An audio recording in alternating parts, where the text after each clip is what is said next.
Hi everyone, आप सभी का स्वागत है इस लाइव सेशंस में। मैं अमरजीत प्रसाद।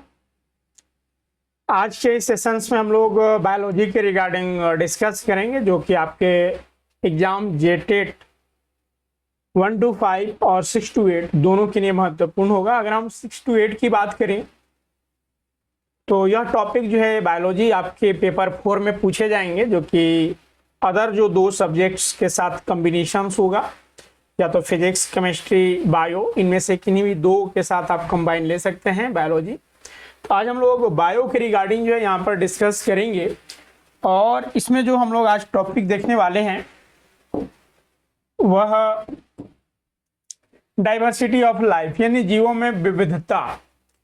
तो देखिए, हम अगर पृथ्वी की बात करें तो पृथ्वी पर बहुत सारे जीव पाए जाते हैं, और हर जीव की एक अपनी अलग पहचान होती है, रंग रूप होता है, उसकी आकृति अलग होती है।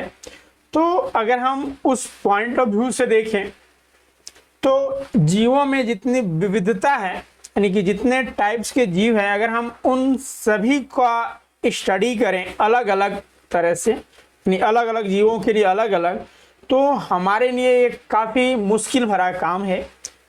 तो इसीलिए वैज्ञानिकों ने क्या किया कि जितने भी जीव हैं उनको एक कैरेक्टरिस्टिक के गुण के आधार पर जो है वो संपूर्ण जीवों को 5 वर्गों में विभाजित किया गया। तो वह जो 5 वर्गीकरण है, वहाँ से हमारे प्रश्न पूछे जाते हैं एग्जाम्स में। तो उन 5 वर्गीकरण के रिगार्डिंग चर्चा करेंगे, लेकिन उससे पहले हम इसके बेसिक चीज़ को भी जानेंगे कि जैसे कि जो जीवों का वर्गीकरण किया गया, इसका आधार क्या है, जीवों का वर्गीकरण होता क्या है। इसके अलावा जीवों का जो वर्गीकरण किया गया उसके मूलभूत जो आधार हैं, या फिर जो नोमेनकल्चर, नामकरण जो जीवों का किया जाता है वो किस प्रकार से किया जाता है, ये सारे चीज़ इसमें हम लोग देखेंगे। और उसके उपरांत जो है हम इस पर लॉट ऑफ एमसीक्यूज कराएंगे, क्योंकि जो भी आपके एग्जाम में क्वेश्चंस पूछे जाएंगे वो एमसीक्यूज टाइप का होगा, वस्तुनिष्ठ प्रश्न, जिसके 4 ऑप्शंस दिए रहेंगे। हर क्वेश्चंस के जो है वो 4 ऑप्शंस रहेंगे, उसमें से एक करेक्ट होगा। तो चलिए, सबसे पहले तो हमें उस यानी कि जो जीवों की विविधता है, इस पर संबंधित जो बेसिक कॉन्सेप्ट है वो हमें जानने होंगे, और देन जो है हम एमसीक्यू स्टार्ट करेंगे। तो चलिए, सबसे पहले हम लोग क्लास को स्टार्ट करते हैं। और जीवों में विविधता यानी कि डाइवर्सिटी ऑफ लाइफ। तो देखिए, जीवों में विविधता का मतलब क्या होता है, इसे हम लोग सिंपली भाषा में समझते हैं। देखिए, जीवों में विविधता यानी कि भिन्नता, हम लोग जिसको कहते हैं विविधता, यानी अलग अलग। तो देखिए, अगर हम मानव जाति की ही बात करें, हम तो यहाँ संपूर्ण जगत की बात करेंगे, लेकिन अगर हम मानव जाति की हम थोड़े समय के लिए मान लेते हैं, तो एक मानव दूसरे मानव से भिन्न है, तभी तो आप उसे पहचान सकते हैं, रिकॉग्नाइज कर पाते हैं। हाँ, पिंटू का ये नाम, यानी पिंटू है, चिंटू है, मिंटू है। तो अलग अलग नामकरण किया गया है, लेकिन उनके जो फेस हैं, चेहरे हैं, वो अलग अलग हैं, तभी तो आप रिकॉग्नाइज कर पा रहे हैं। तो यहाँ पर देखिए, जीन में जो चीज़ें, जेनेटिकली जो चीज़ें हैं, उसके कारण विविधताएं होती हैं। तो ये विभिन्नता ही, यहाँ पर विविधता ही देखी जा रही है जो जीवों में पाई जा रही है। लेकिन हम अगर संपूर्ण जगत की बात करें तो जो विविधता पाई जाती है, एक आपके आवास के आधार पर, जैसे कि पेंगुइन की हम बात करें, ऊंट की बात करें, ठीक, कैमल, पेंगुइन्स, या फिर हम जो जानवर है, जंतु है, बैल गाय की बात करें, तो देखिए हर एक का आवास के आधार पर जो है इनका अलग अलग जगह पे ये रहते हैं। जैसे पेंगुइन्स की बात करें तो ये टुंड्रा प्रदेश में, यानी कि जो बर्फीले क्षेत्र हैं, उनमें जो है ये पाए जाते हैं। वहीं हम ऊंट की बात करें तो ये रेगिस्तानी क्षेत्रों में पाए जाते हैं। वहीं हम अगर गाय बैल की बात करें तो ये मैदानी क्षेत्रों, पहाड़ी क्षेत्रों में पाए जाते हैं। यानी कि इनकी जो विविधता है, क्योंकि इनकी जो संरचना है उसमें विविधता पाई जाती है, क्योंकि पेंगुइन को उसके अनुसार, यानी जो टुंड्रा प्रदेश में रह सकते हैं उसके अनुसार जो है प्रकृति ने उसे फॉर्म किया है। कैमल्स को रेगिस्तानी क्षेत्र के लिए, क्योंकि ऊंट जो है वो बिना जल के 20 से 22 दिन, 1 महीने तक जो है वो रह सकता है। तो ये यहाँ पर विविधता देखने को मिल रही है। तो पहला जो है वो आवास के आधार पर, दूसरी विविधता कोई आकार के आधार पर, कोई विशाल जीव है तो कोई, यानी कि जैसे हम बात करें ऊंट का ही तो ऊंट विशाल जीव है, व्हेल का बात करें तो ये बहुत बड़ी जीव है। लेकिन हम चिट्टी, ठीक है, व्हेल से लेकर एक चिट्टी यानी एक कीड़े मकोड़े तक की हम बात करते हैं तो आकार में काफी अंतर है। तो दूसरा आकार के आधार पर विविधता पाई जाती है। तीसरा जीवन काल के आधार पर, किसी का जो है वो जीवन काल कम होता है, किसी का ज्यादा होता है। जैसे हम कछुआ की बात करें, कछुआ 200 साल तक जी सकता है, 150 साल तक जी सकता है। लेकिन अगर हम मानव की बात करें तो मानव 60 से 70, अभी जो है वो 70-80 कह सकते हैं। लेकिन अगर कुछ छोटे जीवों की बात करें तो उनकी जीवन की जो जीवन काल है वो काफी कम है। तो इस आधार पर भी विविधता पाई जाती है। फिर ऊर्जा ग्रहण करने की विधि के आधार पर जीवों में विभिन्नता पाई जाती है। कोई एनर्जी, जैसे कि हम अगर पौधों की बात करें तो पौधे जो है वो डायरेक्ट सन से एनर्जी प्राप्त करते हैं, जबकि पौधों को खाकर जो है अदर जीव जो है वो एनर्जी प्राप्त करते हैं। कुछ जीव जो है वो दूसरे जीवों को प्राप्त खाकर जीव यानी अपना एनर्जी लेते हैं। तो यहाँ पर भी जो है वो ऊर्जा ग्रहण करने के आधार पर भी विविधताएं पाई जा रही है। तो ये जीवों में इन्हीं विविधता को जो है वो, इन्हीं विभिन्नता को विविधता कहते हैं, हम लोग डाइवर्सिटी कहते हैं। तो यानी कि यहाँ पर ये क्लियर हो गया कि जीवों में जो विविधता है वो आवास के आधार पर हो सकता है, उनके ऊर्जा ग्रहण करने के आधार पर हो सकता है, उसकी ऊंचाई, आकार, जीवन काल, इन पर जो आधारित है उसके अकॉर्डिंग हम लोगों ने यहाँ पर जीवों की विविधता देखा। ये जीवों की विविधता से संबंधित हुआ। अब देखिए जीवों के वर्गीकरण, ठीक है, जीवों में चूंकि विविधता है तो इस कारण जो है वो जीवों को वर्गीकृत किया गया। जैसे कि अगर कोई क्षेत्र में यानी कोई एक विशेष क्षेत्र में रह रहे हैं उसको हमने एक कैटेगरी में रखा। ऐसे यहाँ पर जो जीवों की हम बात करेंगे तो इनका जो वर्गीकरण किया गया है वह 5 भागों में किया गया, जिसमें कि फंगाई हो गया, फिर आपका एनिमेलिया हो गया, प्लांट यानी कि प्लेट ये पौधा वर्ग हो गया। तो ये इस तरह से जो है वो वर्गीकरण किया गया है। लेकिन इस वर्गीकरण का क्या लाभ है? आखिर जीवों में विविधता पाई जाती है, इसी कारण जो है वो जीवों का वर्गीकरण किया गया। तो वर्गीकरण से क्या लाभ होगा? तो देखिए वर्गीकरण से जो है लाभ है, जीवों का जैविक विकास का अध्ययन करने में हमें आसानी होगी।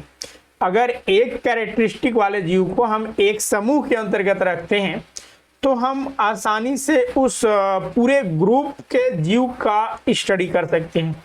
अगर हम अलग अलग सभी जीवों का स्टडी करें तो हमारे लिए काफी मुश्किल भरा काम होगा। तो पहला पॉइंट है कि जैविक जीवों का जैविक विकास का अध्ययन करने में हमें आसानी होती है। वहीं दूसरा पॉइंट है कि जीवों में विशेष लक्षणों को समझने में आसानी मिलती है। इससे जीवों को पहचानने में हमें मदद मिलती है, क्योंकि अगर हम विशेष लक्षण, जीवों के एक विशेष लक्षण को आइडेंटिफाई करें और समझने में अगर हमें आसानी होती है तो जीवों के जो पहचान है उसमें मदद मिलती है। फिर यह विभिन्न जीवों के समूह के बीच संबंध स्थापित करने में मदद करती है, क्योंकि हम दो जीवों को अगर हम आइडेंटिफाई करते हैं तो उनके गुणों और अवगुणों के आधार पर हम इसके बीच संबंध स्थापित कर सकते हैं। फिर एक जीव के अध्ययन करने से उस समूह के सभी जीवों के बारे में हमें पता चल जाता है। तो ये लाभ है, यह जो है वो बेनिफिट्स है जीवों के वर्गीकरण।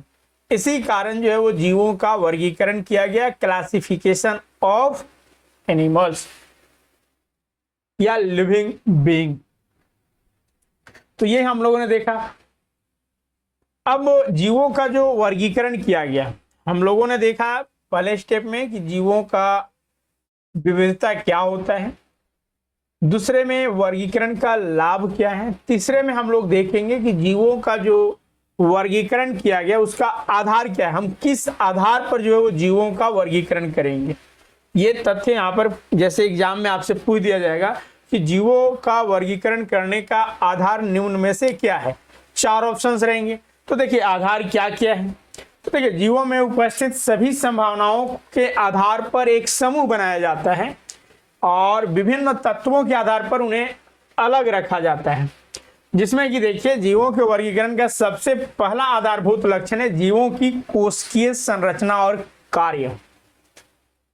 तो प्रत्येक जीवों का जो निर्माण हुआ है वो कोशिका से हुआ है, सेल से हुआ है। तो जैसे कि हम एक कोशिकीय जीव, फिर बहुकोशिकीय जीव, है ना, एक कोशिकीय जीव, बहुकोशिकीय जीव, इन रूपों में जो है हम लोग जीवों को वर्गीकृत किए हुए हैं। तो यानी कि पहला जो वर्गीकरण किया जाता है वो जीवों की संरचना, ठीक है, कोशिकीय संरचना और कार्य के आधार पर।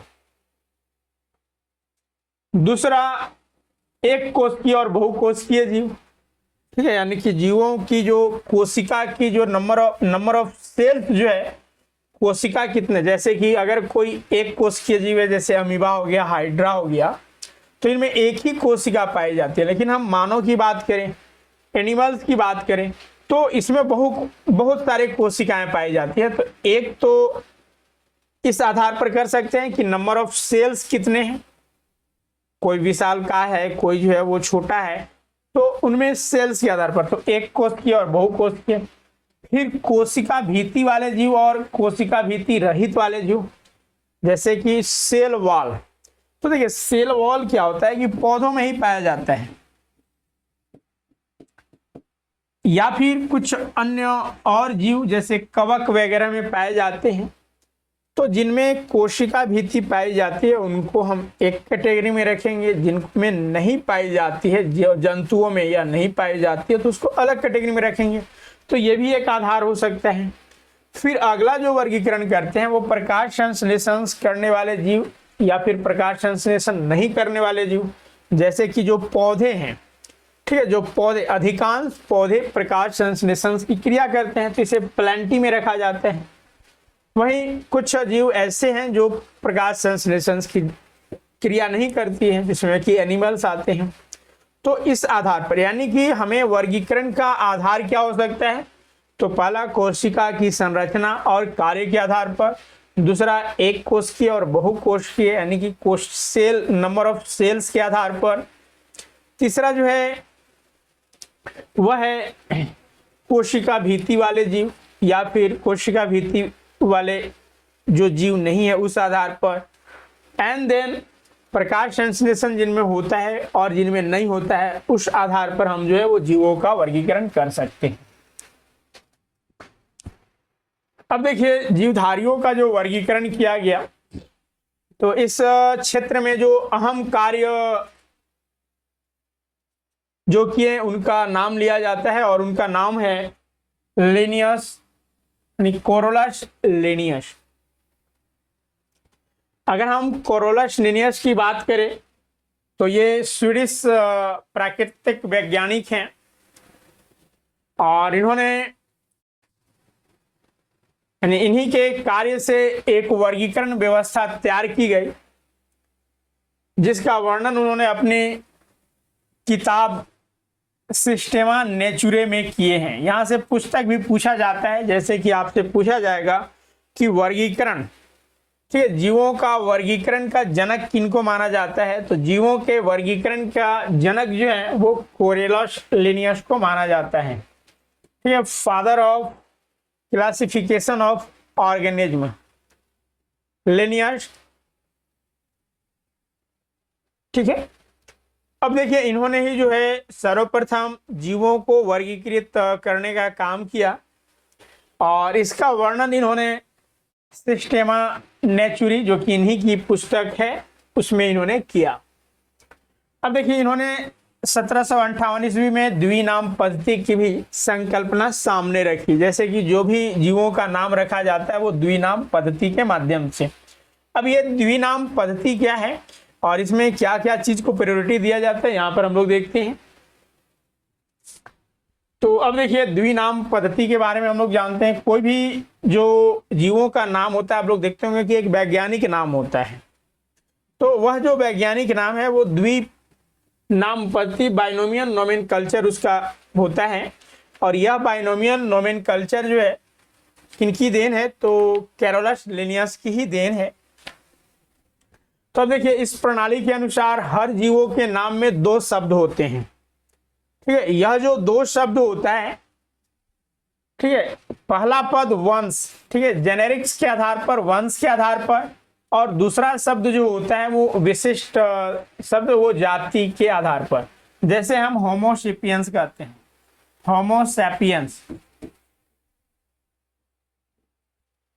ठीक है, होमोसेपियंस।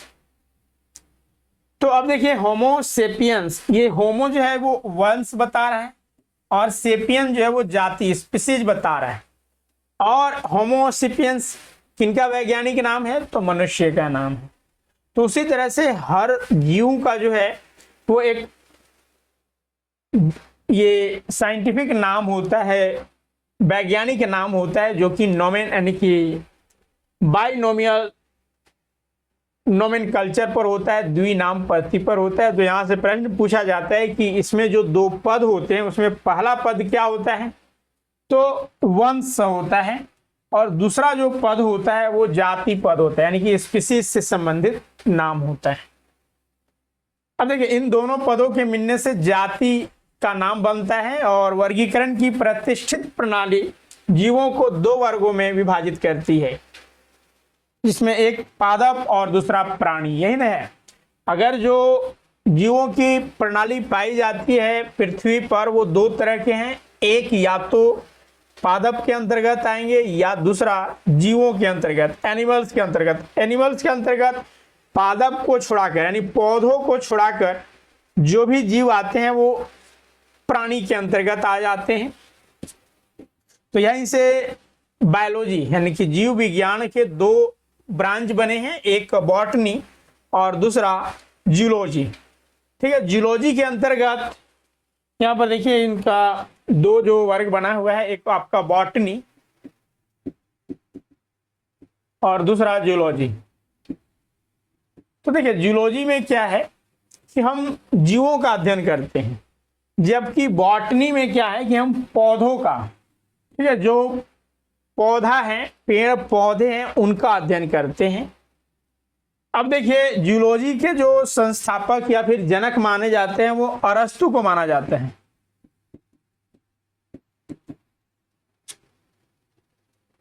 अरस्तु को जो है वो जीव विज्ञान का पिता जनक कहा जाता है।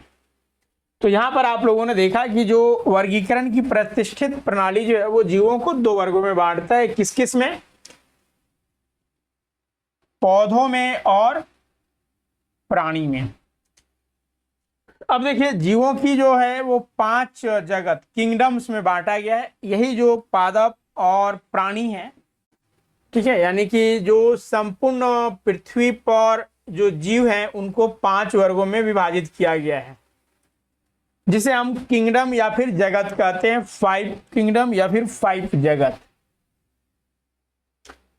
अब यह जो 5 किंगडम्स हैं या फिर 5 जगत, जिसमें पहला है मोनेरा, दूसरा है प्रोटिस्टा, तीसरा फंजाई या फिर कवक, चौथा प्लांटी और पांचवा एलिमेलिया।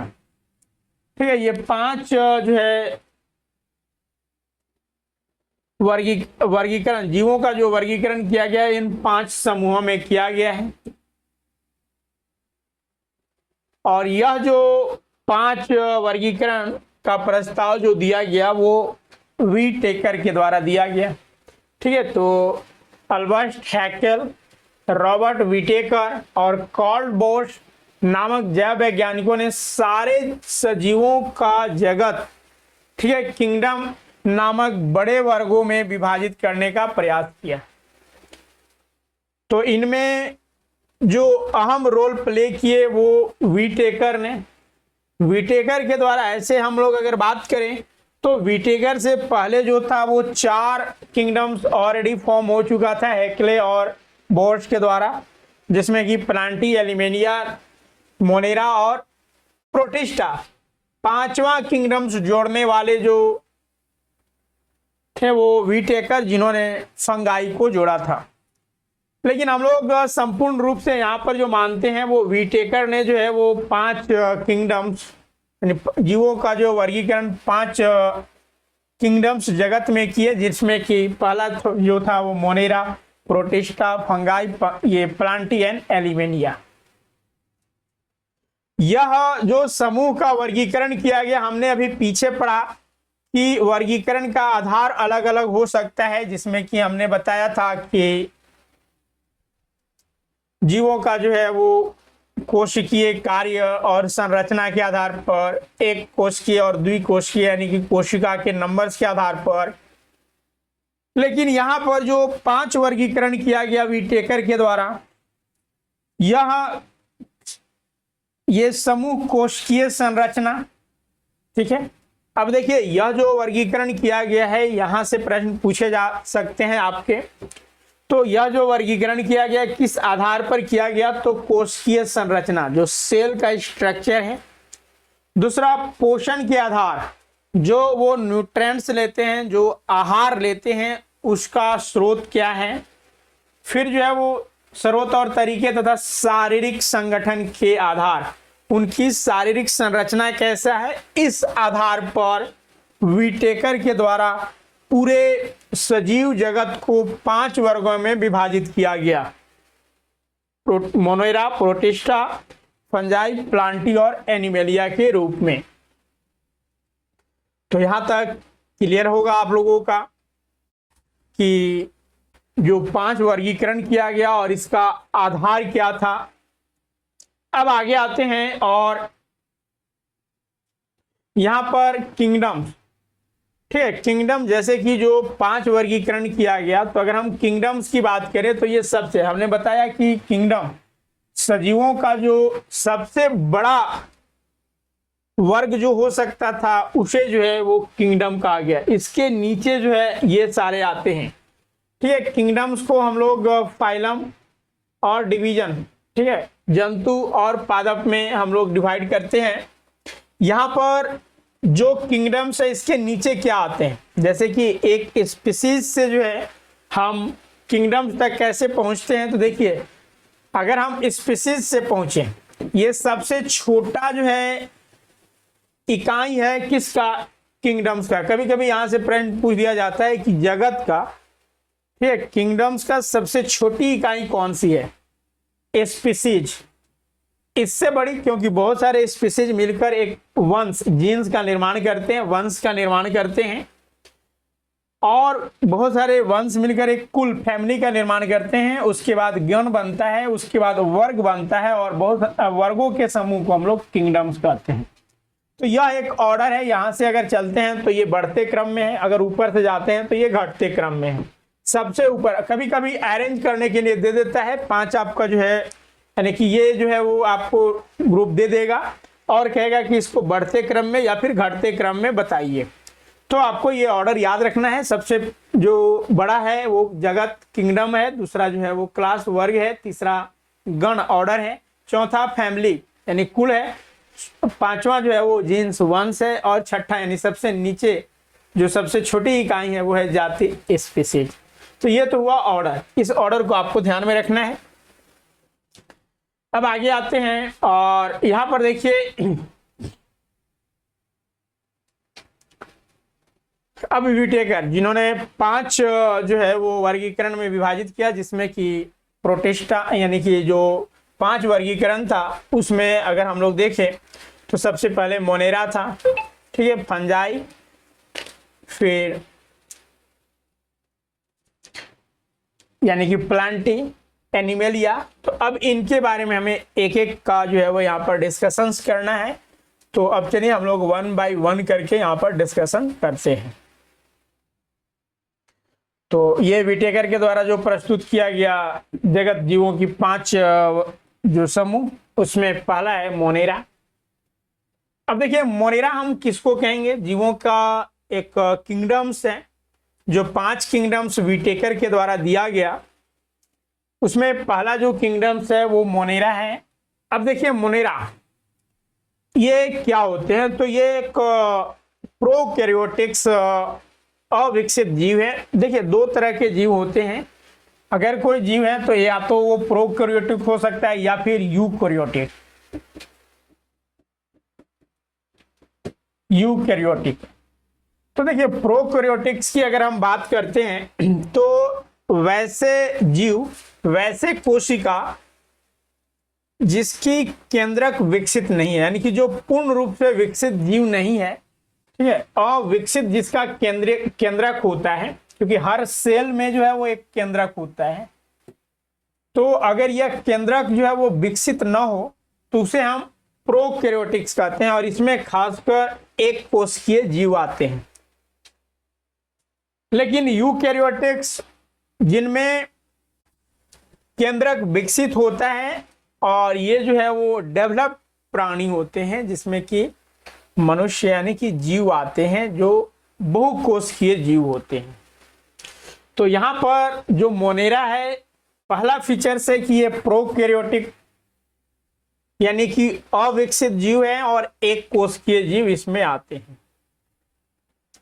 दूसरा, जीवाणु और नीलहरित शैवाल जो है इसके अंतर्गत आते हैं, जिसमें कि ये इनकी जो कोशिकाएं हैं वो अविकसित केंद्रक होते हैं। तीसरा पॉइंट, इन जीवों में न तो संगठित केंद्रक होता है और न कोशिकांग होते हैं। अभी हमने बताया कि इनमें जो है वो केंद्रक का अभाव होता है या फिर वो विकसित नहीं होता है। फिर इनमें कोशिका भित्ति पाई जाती है तथा कुछ में नहीं। अब देखिए ये जो मोनेरा जीव है, हमने पहले बताया कि जो कोशिका भित्ति सेल वॉल जो पाया जाता है वो प्लांट में पाया जाता है, लेकिन कुछ अदर जीवों में भी पाए जाते हैं। तो मोनेरा के भी कुछ जीव में जो है कोशिका भित्ति पाए जाते हैं, जबकि कुछ में नहीं पाए जाते हैं। अगली विशेषता, ये पोषण के स्तर पर ये स्वपोषी अथवा विषम पोषी दोनों हो सकते हैं, यानी कि स्वयं भी भोजन बना सकते हैं या फिर ये दूसरे पर भी निर्भर हो सकते हैं। तो ये इसके अगली कैरेक्टरिस्टिक है, विशेषता है। अब हम उदाहरण में देखें कि इसके अंतर्गत, मोनेरा के अंतर्गत कौन कौन से जीव आएंगे।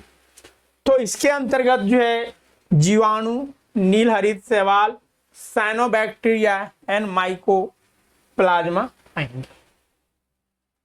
यहाँ पर आप फिगर से भी देख सकते हैं, यह जो फिगर आप देख रहे हैं यह एनाबीना का है, ठीक है। यह जो फिगर है वो एनाबीना का है। अब ऑप्शंस आपको दे दिया जाएगा, यानी एक क्वेश्चंस रहेगा इनमें से कौन सा जीव जो है मोनेरा के अंतर्गत आता है। अब जो 4 जीव है उनमें अगर यह एनाबीना हो तो हम आंसर उसी को करेंगे, या फिर यहाँ पर देखिए आपके अगला जो फिगर हो सकता है, हाँ ये आपका हो गया। इसके अलावा यहाँ पर देखिए जीवाणु था, नीलहरित शैवाल था, माइकोप्लाज्मा था। तो इनमें से अगर ऑप्शंस होगा तो वो आंसर होगा। तो ये यहाँ पर आपको एक तो कैरेक्टरिस्टिक से क्वेश्चंस पूछा जा सकता है और दूसरा एग्जाम्पल से, और ये काफी महत्वपूर्ण जो है वो टॉपिक्स हैं हमारे सिलेबस के, और यहाँ से अक्सर एग्जाम में प्रश्न पूछे जाते हैं। अब दूसरा जो है वो प्रोटिस्टा है। दूसरा जो किंगडम्स है वो है प्रोटिस्टा। अब देखिए एक कोशिकीय जीव और इसमें विकसित जीव आते हैं, जिसमें कि अमीबा होता है। अमीबा भी एक कोशिकीय जीव है, लेकिन इसमें केंद्रक जो होता है, यानी कि केंद्रक पूर्ण विकसित होता है। तो यहाँ पर देखिए कोशिकीय जीव और विकसित, इसमें अमीबा आते हैं। इसमें एक कोशिकीय यूकैरियोटिक जीव आते हैं, ठीक है। इसमें भी जो है वो यूकैरियोटिक ही जीव आएंगे। इस वर्ग के कुछ जीवों में गमन करने के लिए सिसिलिया, फ्लैजेला नामक संरचनाएं पाई जाती हैं, क्योंकि इनका जो है वो ये चलते हैं। जैसे कि हम अगर अमीबा की ही बात करें तो अमीबा ये एक ऐसा प्राणी है जो अपना आकार, शेप जो है वो चेंज कर लेती है और ये चलती भी है, ठीक है। तो इस वर्ग के जो जीवों में गमन, ठीक है, चलने के लिए इनमें सिसिलिया, फ्लैजेला नामक जो है वो संरचनाएं भी पाई जाती है, और ये स्वपोषी और विषम पोषी दोनों तरह के होते हैं। अभी हमने मोनेरा की बात किया, तो मोनेरा में भी जो है जो जीव होते हैं वो स्वपोषी और विषम पोषी दोनों होते हैं। अब इसके अंतर्गत जो जीव आते हैं वो एक कोशिकीय शैवाल, डाइटम, प्रोटोजोआ इत्यादि आते हैं, ठीक है। प्रोटोजोआ, डाइटम एंड एक कोशिकीय शैवाल जो है प्रोटोजोआ के अंतर्गत आते हैं। आप फिगर के भी माध्यम से देख सकते हैं, ये अमीबा, ठीक है, अमीबा। तो अमीबा की अगर हम बात करते हैं तो यह एक कोशिकीय जीवों के अंतर्गत आता है और यह अपनी शेप बदल सकती है। अब देखिए, आमतौर पर अगर हम देखें तो अमीबाओं में निम्न विशेषताएं पाई जाती है। कभी कभी अमीबा से संबंधित प्रश्न पूछ देता है कि कौन सा ऐसा जीव है जो हमेशा अपना जो है वो आकृति बदलते रहती है। तो जिसका फिक्स्ड आकृति नहीं रहता है वो है अमीबा। तो देखिए, अब यहाँ पर एस्यूडोपोडिया के उपयोग के माध्यम से आंदोलन होता है और साइटोप्लाज्मा झिल्ली को बाहर और अंदर की ओर ढकेलता है, कुंद उंगली जैसा अनुमान बनाता है। यानी कि कुल मिलाकर कहने का मतलब हुआ कि यह फिक्स्ड आकृति में नहीं रह सकती है। जैसे कि अगर यहाँ पर इसका भोजन आ गया तो इधर से जो है ये आगे मूव करके इसको अपने अंदर समाहित कर लेता है।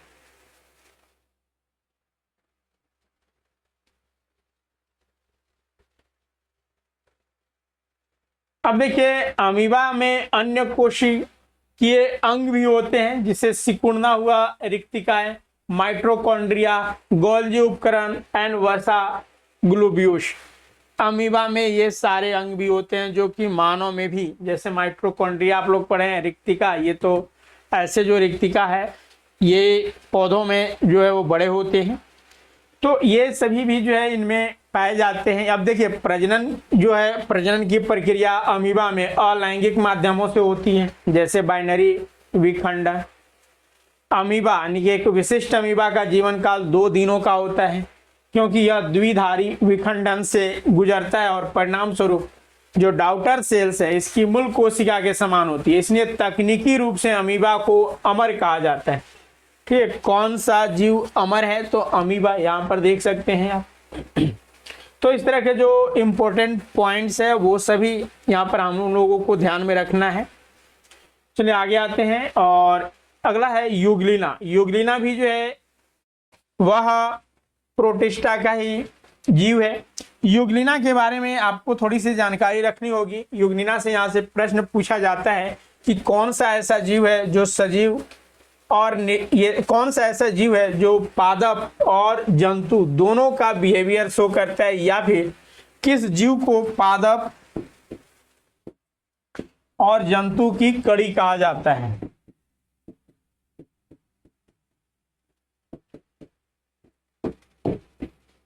किस जीव को पादप और जंतु की कड़ी कहा जाता है? तो यूग्लिना।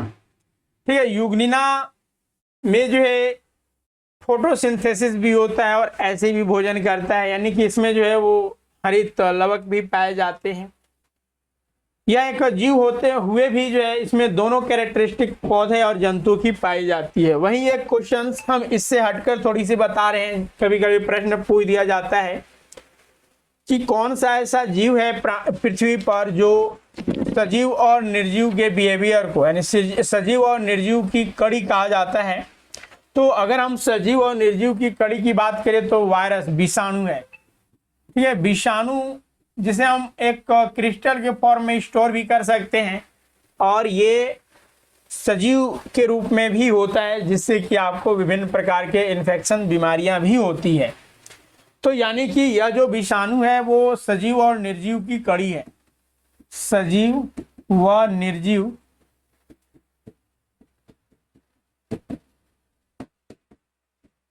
कड़ी इसे कहा जाता है। तो यानी कि यूग्लिना जो है ये प्रोटिस्टा का ही एक एग्जाम्पल्स है। अगला है कवक फंगी। अब देखिए, ये प्रोकैरियोटिक पर्णहरित से रहित होता है। ठीक है, फंगी कवक की बात करें तो ये पर्णहरित से रहित होता है, यानी कि इसमें पर्णहरित नहीं होते हैं, क्लोरोफिल नहीं होता है और प्रकाश संश्लेषण इस कारण इसमें नहीं होते हैं। अब ये विषम पोषी यूकैरियोटिक्स हैं। ये सभी जो जीव हम अभी तक बात किए हैं, मोनेरा, प्रोटिस्टा और कवक, ये सभी क्या हैं? यूकैरियोटिक, यानी कि ये पूर्ण विकसित जीव नहीं है। अब देखिए इसमें कुछ पोषण के लिए सड़े गले कार्बनिक पदार्थों पर निर्भर रहते हैं, इसलिए इन्हें मृत जीवी भी कहा जाता है। तो मृत जीवी किन्हों कहा जाता है, किस किंगडम्स को कहा जाता है, तो फंगी, कवक को कहा जाता है।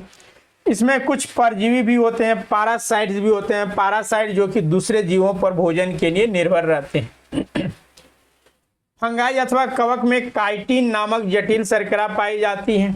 जैसे कि हम अगर बात करें तो जो सेल वॉल पाया जाता है, क्योंकि कवक में सेल वॉल पाया जाता है, तो यहां से भी प्रीवियस ईयर में प्रश्न पूछा गया था कि जिस तरह से सेल वॉल में जो है पौधों के जो कोशिका भित्ति है वो सेलुलोज का बना हुआ होता है, ठीक है, सेलुलोज का बना हुआ होता है। लेकिन कवक में जो है कोशिका भित्ति यानी कि जो बाहरी लेवल यानी कि सेल वॉल जो है वो किस चीज का बना हुआ होता है, तो यह काइटिन की बनी हुई होती है, ठीक है। कवक फंगाई में जो है वह कोशिका भित्ति सेल वॉल एक जटिल कार्बनिक संरचना से बनी हुई होती है जिसका नाम है काइटिन। और कवक के अंतर्गत एस्ट, मोल्ड और मशरूम ये सारे आते हैं। यहाँ पर आप फिगर में भी देख सकते हैं सैक्लोरोमाइसीजी, इसके अलावा आपका ये, ठीक है, यानी कि पेंसिलियम। तो देखिए पेंसिलिन कवक का ही यानी कवक के एग्जाम्पल पेंसिलियम आता है। पेंसिलिन का आप लोग जानते हैं कि पेंसिलिन सबसे पहला एंटीबायोटिक जो था वो पेंसिलिन था, जो कि अलेक्जेंडर फ्लेमिंग के द्वारा बनाया गया था। तो ये कवक से ही बनाया गया था। और अगला एग्जाम्पल है एगोरिकस, जिसको आप खोखड़ी कहते हैं, मशरूम कहते हैं। तो यह जो है वो कवक के एग्जाम्पल्स हैं। अगला जो टर्म आता है वो आता है हमारा प्लांटी, ठीक है। तो प्लांटी, इसमें हमें जैसे कि प्लांटी को जो है वो दो वर्गों में विभाजित किया गया है।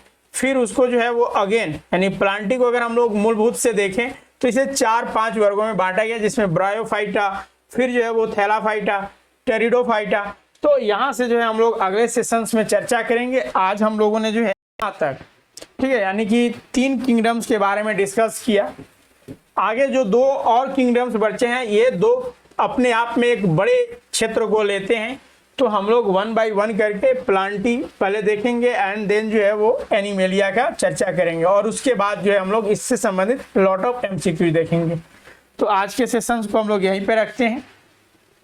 बाकी अगर किन्हीं का कोई डाउट्स है तो आप जरूर जो है कमेंट सेक्शंस में बता दें। जो भी अगर प्रॉब्लम्स है तो हम उनका जो है वो सॉर्ट आउट करेंगे। बाकी अभी जो क्लासेस हैं वो आपके प्रारंभ हैं, जैसा कि JTET 1 to 5 एंड 6 to 8। तो उसमें ज्वाइन करने के लिए आप या तो डायरेक्ट स्वरूप लर्निंग ऐप गूगल प्ले से डाउनलोड करके आप ज्वाइन कर सकते हैं, या फिर दिए हुए नंबर पर आप कांटेक्ट कर सकते हैं। इस कोर्स की जो विशेषता है, ठीक है, सहायक आचार्य और 1 to 5 एंड 6 to 8 की जो है वो क्लासेस प्रारंभ हो चुके हैं। इस कोर्स की जो विशेषता है, इसमें सारे जो है वो टॉपिक वाइज क्लास के साथ साथ उसका रिकॉर्डिंग रहेगा। हर टॉपिक का जो है वो एमसीक्यूज के साथ साथ जो है वो लॉट ऑफ एमसीक्यूज करवा ही जाएंगे। इसके साथ ही साथ उसका पीडीएफ नोट्स भी होगा और लाइव टेस्ट भी आपको कराए जाएंगे, ताकि आपका नोट्स ये ज़्यादा से ज़्यादा जो है वो प्रैक्टिस हो सके। तो अपनी सुनिश्चित सफलता के लिए आप ज्वाइन कर सकते हैं। काफ़ी मिनिमम फी में अभी जो है वो एक ऑफर भी चल रहा है, ठीक है।